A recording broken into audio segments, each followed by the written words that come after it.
जय हिंद। मराठास के बारे में हम बात कर रहे थे और इससे पिछले सेशन में हमने पढ़ा था ऑफिस ऑफ पेशवा के बारे में। आज के सेशन में हम बात करेंगे छत्रपति शिवाजी राजे के एडमिनिस्ट्रेशन के बारे में। छत्रपति शिवाजी राजे के एडमिनिस्ट्रेशन की कहानी क्या रही, उस सब के बारे में आज हम पढ़ेंगे, बातचीत करेंगे। इसी एडमिनिस्ट्रेशन के अंदर हम बात करेंगे सेंट्रल एडमिनिस्ट्रेशन के बारे में और पढ़ेंगे प्रोविंशियल एडमिनिस्ट्रेशन के बारे में। इसके अलावा हम बात करेंगे मराठास की आर्मी के बारे में और पढ़ेंगे मराठास के रेवेन्यू सिस्टम के बारे में। इन सभी चीज़ों के बारे में आज हम पढ़ेंगे, बातचीत करेंगे। देखो, शुरू करते हैं। इतना हमें ऑलरेडी समझ में आता है, छत्रपति शिवाजी राजे एक बड़े ही काबिल राजा थे और बड़े ही तगड़े एडमिनिस्ट्रेटर थे। ये जो छत्रपति शिवाजी राजे हैं, इन्होंने एक साउंड एडमिनिस्ट्रेटिव सिस्टम की फाउंडेशन रखी। छत्रपति शिवाजी राजे का ये जो एडमिनिस्ट्रेटिव सिस्टम देखने को मिलता है, या फिर ये कहें कि मराठास का ये जो एडमिनिस्ट्रेटिव सिस्टम देखने को मिलता है, इसके ऊपर मुगल्स और डेक्कनी स्टेट्स के एडमिनिस्ट्रेटिव सिस्टम का इन्फ्लुएंस देखने को मिलता है। ये जो मराठा किंगडम देखने को मिलता था, इसको स्वराज्य बुलाया जाता था। स्वराज्य बुलाया जाता था या इसको मुल्क के कादिन बुलाया जाता था। ये जो शिवाजी राजे का एडमिनिस्ट्रेटिव सिस्टम देखने को मिलता था, इसके अंदर अगर सेंट्रल एडमिनिस्ट्रेशन की बात करें तो किंग जो है, राजा जो है, वो सबसे इंपॉर्टेंट अथॉरिटी होता था। और ये जो किंग होता था, इसको असिस्ट करने के लिए, इसकी मदद के लिए काउंसिल ऑफ मिनिस्टर्स देखने को मिलते थे। और ये जो काउंसिल ऑफ मिनिस्टर्स देखने को मिलते थे, इनको अष्ट प्रधान बुलाया जाता था। बेसिकली 8 काउंसिल ऑफ मिनिस्टर्स देखने को मिलते थे। ये जो 8 काउंसिल ऑफ मिनिस्टर्स देखने को मिलते थे, इनको अष्ट प्रधान बुलाया जाता था। और ये जो 8 काउंसिल ऑफ मिनिस्टर्स देखने को मिलते थे, इनके अंडर एक डिपार्टमेंट देखने को मिलता था। ये जो अष्ट प्रधान देखने को मिलते थे, ये डायरेक्टली शिवाजी राजे को रिस्पॉन्सिबल हुआ करते थे। और ये जो अष्ट प्रधान का ऑफिस हुआ करता था, ये ना तो हेरिडेटरी होता था और ना ही परमानेंट होता था। शिवाजी राजे के रेन के दौरान ये जो अष्ट प्रधान के ऑफिसेस देखने को मिलते थे, ये ना तो हेरिडेटरी होते थे, ना ही परमानेंट होते थे, और इनको फ्रिक्वेंटली ट्रांसफ़र किया जाता था। ये जो 8 काउंसिल ऑफ मिनिस्टर्स देखने को मिलते थे, इन्हीं को अष्ट प्रधान बुलाया जाता था। कौन कौन से 8 काउंसिल ऑफ मिनिस्टर्स देखने को मिलते थे? एक देखने को मिलते थे पेशवा। ये जो पेशवा होते थे, इनको पंत प्रधान भी बुलाया जाता था। ये जो पेशवा होते थे, इनका काम होता था फाइनेंसेस का ध्यान रखना, इनका काम होता था जनरल एडमिनिस्ट्रेशन के ऊपर ध्यान रखना। ये जो पेशवा होते थे, ये ऑलमोस्ट प्राइम मिनिस्टर के तौर पर फंक्शन किया करते थे। पेशवा जो हैं, वो सबसे पावरफुल अथॉरिटी हुआ करते थे। ये जो पेशवा होते थे, इनके अलावा सेनापति देखने को मिलते थे। ये जो सेनापति होते थे, इनको सरे नुबत भी बुलाया जाता था। और सेनापति कौन होते थे? नाम से ही क्लियर है, सेनापति मिलिट्री कमांडर हुआ करते थे। ये जो सेनापति होते थे, इनके अलावा अमात्य देखने को मिलते थे। ये जो अमात्य देखने को मिलते थे, इनको मजुमदर भी बुलाया जाता था। ये जो अमात्य होते थे, ये अकाउंटेंट जनरल हुआ करते थे। ये जो अमात्य होते थे, इनके अलावा वक नवीस देखने को मिलते थे। ये जो वक नवीस होते थे, ये इंटेलिजेंस ऑफिसर्स हुआ करते थे, ये पुलिस ऑफिसर्स हुआ करते थे। ये जो वक नवीस होते थे, इनके अलावा सुर नवीस देखने को मिलते थे। ये जो सुर नवीस देखने को मिलते थे, इनको चितनीस भी बुलाया जाता था या इनको सचिव भी बुलाया जाता था। ये जो सुर नवीस होते थे, ये जनरल सेक्रेटरीज होते थे, जिनका काम होता था ऑफिशियल करस्पॉन्डेंसेस से डील करना। ये जो सुर नवीस होते थे, इनके अलावा सुमंत देखने को मिलते थे। सुमंत, इनको दाबिर भी बुलाया जाता था। और ये जो सुमंत होते थे, इनका काम होता था फॉरेन अफेयर्स से डील करना। ये जो सुमंत होते थे, इनके अलावा न्यायाधीश देखने को मिलते थे। ये जो न्यायाधीश होते थे, ये जस्टिस हुआ करते थे। और ये जो न्यायाधीश होते थे, इनके अलावा पंडित राव देखने को मिलते थे। और ये जो पंडित राव हुआ करते थे, इनका काम होता था चैरिटीज से डील करना। बेहद सिंपल। किंग जो हैं, वो सबसे इम्पोर्टेंट अथॉरिटी हुआ करते थे। ये जो किंग होते थे, इनको असिस्ट करने के लिए 8 काउंसिल ऑफ मिनिस्टर्स देखने को मिलते थे, जिनको अष्ट प्रधान बुलाया जाता था। कौन कौन से अष्ट प्रधान देखने को मिलते थे? एक पेशवा देखने को मिलते थे, जिनको पंत प्रधान भी बुलाया जाता था। पेशवा का काम क्या होता था? फाइनेंस और जनरल एडमिनिस्ट्रेशन के ऊपर ध्यान रखना। दूसरे सेनापति देखने को मिलते थे। सेनापति बेसिकली मिलिट्री कमांडर हुआ करते थे। तीसरे अमात्य देखने को मिलते थे। अमात्य अकाउंटेंट जनरल हुआ करते थे। चौथे वक्नवीस देखने को मिलते थे। वक्नवीस इंटेलिजेंस ऑफिसर्स, पुलिस ऑफिसर्स हुआ करते थे। पांचवें सुरनवीस देखने को मिलते थे। सुरनवीस जनरल सेक्रेटरीज हुआ करते थे, जिनका काम होता था ऑफिशियल करस्पॉन्डेंस को देखना। छठवें सुमंत हुआ करते थे। सुमंत का काम होता था फॉरेन अफेयर्स से डील करना। सातवें न्यायाधीश हुआ करते थे। न्यायाधीश जो हैं वो जस्टिस हुआ करते थे। और आठवें पंडित राव देखने को मिलते थे। पंडित राव जो हैं वो चैरिटीज से डील किया करते थे। हायरार्की की अगर बात करें तो सबसे ऊपर पेशवा देखने को मिलते थे। पेशवा से नीचे मजुमदार देखने को मिलते थे। मजुमदार जिनको अमात्य भी बुलाया जाता था।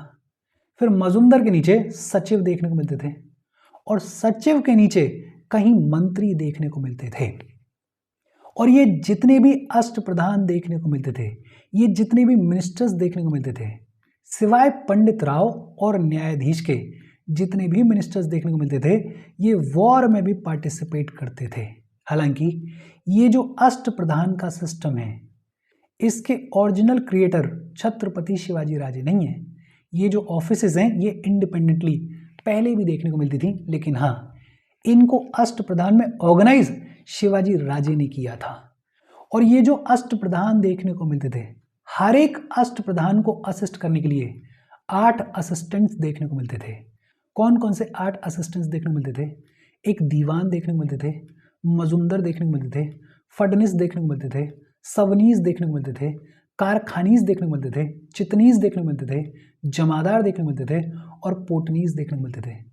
हर एक अष्टप्रधान को असिस्ट करने के लिए 8 असिस्टेंट्स देखने को मिलते थे। इजी और सिंपल सी बातचीत है, कोई भी रॉकेट साइंस नहीं है। इजी तौर पे आपको समझ में आना चाहिए। होपफुली ये जो स्ट्रक्चर है ये आपके दिमाग में सेट हुआ होगा। हम आगे बढ़ें उससे पहले वीडियो पे लाइक के बटन को दबा दो। लाइक दबाना ज़रूरी है बिकॉज यूट्यूब ऐसे ही फंक्शन करता है। जब आप वीडियो पे लाइक के बटन को दबा दो तो यूट्यूब वीडियो को कंसिडर करता है और थोड़ा सा पुश कर देता है। तो लाइक का बटन दबा दो, शेयर कर दो अपने सोशल मीडिया हैंडल्स पे, व्हाट्सएप वगैरह पे अपने फ्रेंड्स को। जो भी लोग इसमें इंटरेस्टेड है, इससे रिलेटेड पढ़ाई कर रहे हैं, उनको शेयर कर दो। अगर चैनल को सब्सक्राइब नहीं किया है तो फॉर श्योर चैनल को सब्सक्राइब कर लो। और अगर आप केपेबल हो हेल्प करना चाहते हो तो आप हमें हेल्प कर सकते हो by clicking on the join button, या फिर आप कंट्रीब्यूट भी कर सकते हो QR कोड को स्कैन करके। अच्छा, सेंट्रल एडमिनिस्ट्रेशन की कहानी क्या रही वो तो होपफुली आपको समझ में आया होगा। अब बात आती है प्रोविंशियल एंड लोकल एडमिनिस्ट्रेशन के बारे में। ये जो मराठा किंगडम देखने को मिलता था, इसको फॉलोइंग कैटेगरीज में डिवाइड किया जाता था। ये जो मराठा किंगडम है इसको प्रांत में डिवाइड किया जाता था। प्रांत का मतलब प्रोविंसेस। और ये जो प्रांत होते थे ये किसके अंडर होते थे? ये सूबेदार के अंडर होते थे, गवर्नर के अंडर होते थे। और ये जो सूबेदार हुआ करता था इसको सुपरवाइज करने के लिए सर सूबेदार भी देखने को मिलते थे। तो एक तो प्रांत देखने को मिलते थे, प्रोविंसेस देखने को मिलते थे। और ये जो प्रोविंसेस हैं ये किसके अंडर होते थे? ये सूबेदार के अंडर होते थे। ये जो प्रांत हुआ करते थे इनके नीचे तरफ देखने को मिलते थे। तरफ का मतलब डिस्ट्रिक्ट्स। और ये जो तरफ हुआ करते थे इनमें हवलदार देखने को मिलते थे। और ये जो हवलदार देखने को मिलते थे इनका काम होता था लॉ एंड ऑर्डर को मेंटेन करना। ये जो तरफ हुआ करते थे इनके नीचे परगनाज देखने को मिलते थे, सब डिस्ट्रिक्ट्स देखने को मिलते थे। और ये जो परगनाज देखने को मिलते थे इनके अंदर देश पांडे देखने को मिलते थे, जिनका काम होता था अकाउंट्स को मैनेज करना। और एक देशमुख देखने को मिलते थे जिनका काम होता था लॉ एंड ऑर्डर को मेंटेन करना। ये जो परगनाज हैं इनके नीचे मौजस देखने को मिलते थे, विलेज देखने को मिलते थे। और ये जो मौजस देखने को मिलते थे इनमें कुलकर्णी देखने को मिलते थे। कुलकर्णी का काम होता था अकाउंट्स को मैनेज करना। और पाटिल देखने को मिलते थे, पाटिल का काम होता था लॉ एंड ऑर्डर को मेंटेन करना। बहुत सिंपल। ये जो मराठा किंगडम है इसको किस तरीके से डिवाइड किया जाता था? एक तो प्रांत देखने को मिलते थे, या फिर ये कहें कि प्रोविंसेस देखने को मिलते थे। ये जो प्रोविंसेस देखने को मिलते थे ये किसके अंडर होते थे? ये सूबेदार के अंडर होते थे। ये जो प्रांत्स हैं इनके नीचे तरफ देखने को मिलते थे, डिस्ट्रिक्ट्स देखने को मिलते थे। ये जो तरफ हुआ करते थे इनमें हवलदार देखने को मिलते थे। और ये जो हवलदार होते थे इनका काम होता था लॉ एंड ऑर्डर को मेंटेन करना। ये जो तरफ हैं इनके नीचे परगनाज देखने को मिलते थे, ये सब डिस्ट्रिक्ट्स देखने को मिलते थे। ये जो परगनाज देखने को मिलते थे इनमें एक देश पांडे देखने को मिलते थे और एक देशमुख देखने को मिलते थे। ये जो देश पांडे देखने को मिलते थे, इनका काम होता था अकाउंट्स को मैनेज करना, और ये जो देशमुख देखने को मिलते थे, इनका काम होता था लॉ एंड ऑर्डर को मेंटेन करना। और ये जो परगनाज हैं, इनके नीचे मौजस देखने को मिलते थे, विलेज देखने को मिलते थे। और ये जो विलेज देखने को मिलते थे, इनमें एक कुलकर्णी देखने को मिलते थे और एक पाटिल देखने को मिलते थे। ये जो कुलकर्णी हुआ करते थे, इनका काम होता था अकाउंट्स को मैनेज करना, और ये जो पाटिल हुआ करते थे, इनका काम होता था लॉ एंड ऑर्डर को मेंटेन करना। अच्छा, रूरल एरियाज में जो पुलिस ऑफिसर्स देखने को मिलते थे, उनको क्या बुलाया जाता था? उनको फौजदार बुलाया जाता था। रूरल एरियाज में जो पुलिस ऑफिसर्स देखने को मिलते थे, उनको क्या बुलाया जाता था? उनको फौजदार बुलाया जाता था। और अर्बन एरियाज में जो पुलिस ऑफिसर्स देखने को मिलते थे, उनको क्या बुलाया जाता था? उनको कोतवाल बुलाया जाता था। रूरल एरियाज में जो पुलिस ऑफिसर्स देखने को मिलते थे, उनको फौजदार बुलाया जाता था। और अर्बन एरियाज में जो पुलिस ऑफिसर्स देखने को मिलते थे, उनको कोतवाल बुलाया जाता था। अच्छा, ये जो मराठा किंगडम है, इसमें परफॉर्मेंस बेस्ड ब्राह्मण एलिट्स भी देखने को मिलते थे। और ये जो ब्राह्मण एलिट्स देखने को मिलते थे, इनको कम विषदर बुलाया जाता था। क्या बुलाया जाता था? कम विषदर बुलाया जाता था। और ये जो कम विषदर हुआ करते थे, इनके पास में टैक्स के असेसमेंट को लेके और टैक्स के कलेक्शन को लेके तगड़ी पावर्स हुआ करती थी। इनफैक्ट आगे चल के जो ब्रिटिशर्स के अंडर कलेक्टर्स देखने को मिलेंगे, वो जो कलेक्टर्स हैं, वो भी इसी कम विषदर वाले सिस्टम से इंस्पायर्ड थे। इजी और सिंपल सी बातचीत है। ये जो किंगडम है, इस किंगडम को किस तरीके से डिवाइड किया जाता था, इसको अपने दिमाग में रखना। अगर बात करें मराठा आर्मी की, तो एक रेगुलर स्टैंडिंग आर्मी देखने को मिलती थी। ये जो रेगुलर स्टैंडिंग आर्मी देखने को मिलती थी, इसको पग बुलाया जाता था। रेगुलर स्टैंडिंग आर्मी को क्या बुलाया जाता था? पग बुलाया जाता था। और ये जो रेगुलर स्टैंडिंग आर्मी है, इसमें लगभग 30,000 से लेके 40,000 के बीच में कैवलरी देखने को मिलती थी। और ये जो कैवलरी देखने को मिलती थी, इसको सुपरवाइज करने का काम किसका? इसको सुपरवाइज करने का काम हवलदार का होता था। ये जो कैवलरी है, इसमें जो लोवेस्ट हेड होता था, उसको नायक बुलाया जाता था। जो सबसे नीचे वाला हेड होता था इस कैवलरी का, उसको क्या बुलाया जाता था? उसको नायक बुलाया जाता था। ये जो कैवलरी देखने को मिलती थी, इसमें 2 डिविजन्स देखने को मिलते थे। कौन कौन से 2 डिविजन्स देखने को मिलते थे? एक बर्गिड्स देखने को मिलते थे। बर्गिड्स बेसिकली ऐसे कैवलरी के लोग हुआ करते थे जिनका पेमेंट सीधे सीधे स्टेट किया करता था, जिनको इक्विपमेंट्स सीधे सीधे स्टेट प्रोवाइड किया करता था। और दूसरे सिलादार्स हुआ करते थे। ये जो सिलादार्स हुआ करते थे, इनको नोबल्स मेंटेन करके रखते थे, और जब ज़रूरत पड़ती थी तब नोबल्स इनको भेजते थे लड़ने के लिए। जो रेगुलर स्टैंडिंग आर्मी हुआ करती थी, उसको पग बुलाया जाता था। क्या बुलाया जाता था? पग बुलाया जाता था। कैवलरी का जो लोवेस्ट हेड हुआ करता था, उसको नायक बुलाया जाता था।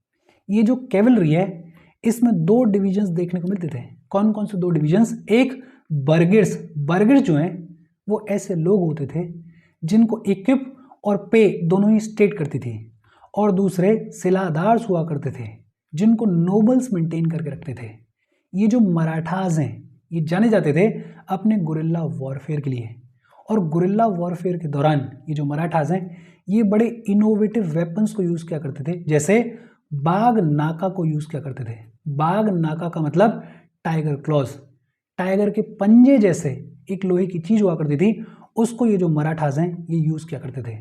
मराठास की आर्मी में बड़ा important role foot soldiers play किया करते थे। ये जो फुट सोल्जर्स हुआ करते थे, इनको मवली बुलाया जाता था। क्या बुलाया जाता था? इनको मवली बुलाया जाता था। और छत्रपति शिवाजी राजे ने एक स्ट्रॉन्ग नेवी को भी बिल्ड किया था, जो कि अपने आप में इनकी स्ट्रेंथ हुआ करती थी। इनफैक्ट बालाजी विश्वनाथ जो हैं, वो आगे जाके इस नेवी को यूटिलाइज भी करेंगे। अगर बात करें मराठास के रेवेन्यू सिस्टम के बारे में, तो लैंड को मेजर करने के लिए जो मेजरिंग रॉड होती थी, उसको लाठी बुलाया जाता था। लैंड को मेजर करने के लिए जो मेजरिंग रॉड होती थी, उसको क्या बुलाया जाता था? उसको लाठी बुलाया जाता था। और ये जो लैंड होती थी, इसको 3 में क्लासिफाई करके देखा जाता था। कौन कौन से 3 में क्लासिफाई करके देखा जाता था? एक पैडी फील्ड्स देखने को मिलते थे, दूसरी गार्डन लैंड्स देखने को मिलती थी, और तीसरे हिली ट्रैक्ट्स देखने को मिलते थे। लैंड को मेजर करने के लिए जो मेजरिंग रॉड यूज की जाती थी, उसको क्या बुलाया जाता था? उसको लाठी बुलाया जाता था। और ये जो लैंड है, इसको 3 में क्लासिफाई करके देखा जाता था। कौन कौन से 3 में? एक पैडी फील्ड्स, दूसरा गार्डन लैंड्स और तीसरा क्या, तीसरा हिली ट्रैक्ट्स। शिवाजी जो हैं वो अपने खुद के रेवेन्यू ऑफिशियल्स को भी अपॉइंट करेंगे और ये जो खुद के रेवेन्यू ऑफिशियल्स को छत्रपति शिवाजी राजे ने अपॉइंट किया, इनको करकुंस बुलाया जाता था। देखो, एक तो कुलकर्णीज देखने को मिल रहे थे, यहाँ पे देश पांडेज देखने को मिल रहे थे, लेकिन इनके अलावा शिवाजी राजे जो हैं वो अपने खुद के रेवेन्यू ऑफिशियल्स को भी अपॉइंट करेंगे, जिनको क्या बुलाया जाता था, जिनको करकुंस बुलाया जाता था। ये जो मराठास हैं ये एक स्पेशल स्क्रिप्ट को भी डेवलप करेंगे जिसको मोदी स्क्रिप्ट बुलाया जाता है। क्या बुलाया जाता है, मोदी स्क्रिप्ट बुलाया जाता है। और ये जो मराठा किंगडम है इसमें रेवेन्यू के दो बड़े इंपॉर्टेंट सोर्सेज हुआ करते थे। कौन कौन से, एक चौथ और दूसरा सरदेशमुखी। और मजे की बात यह है कि ये जो चौथ है, ये जो सरदेशमुखी है, इसको मराठा टेरिटरीज से कलेक्ट नहीं किया जाता था। मराठा किंगडम के अंदर जो टेरिटरीज देखने को मिलती थी वहां से चौथ और सरदेशमुखी को कलेक्ट नहीं किया जाता था, इसको नेबरिंग टेरिटरीज से कलेक्ट किया जाता था। चौथ बेसिकली क्या था, 1/4 of the land revenue, 1/4 of the land revenue के तौर पे चौथ को कलेक्ट किया जाता था। और चौथ को कलेक्ट किया जाता था मराठा रेट्स को अवॉइड करने के लिए। फॉर एग्जाम्पल, मान लेते हैं कि ये लंबा चौड़ा मराठा किंगडम है, अब इसके बगल में ये जो टेरिटरीज हैं इनको मराठा रूलर से बोलते थे कि देखो, या तो हमें चौथ दे दो और शांति से जियो, कोई दिक्कत नहीं है, अदरवाइज हम रेड करेंगे, लूटपाट मचाएंगे और सब लेके चले जाएंगे। तो जो कमज़ोर राजा होते थे वो आमतौर पे अग्री कर लेते थे कि भाई चौथ ले लो, लेकिन मराठा रेड जो है वो मत करना। और दूसरा सरदेशमुखी, सरदेशमुखी जो है वो एडिशनल टैक्स हुआ करता था 10% का।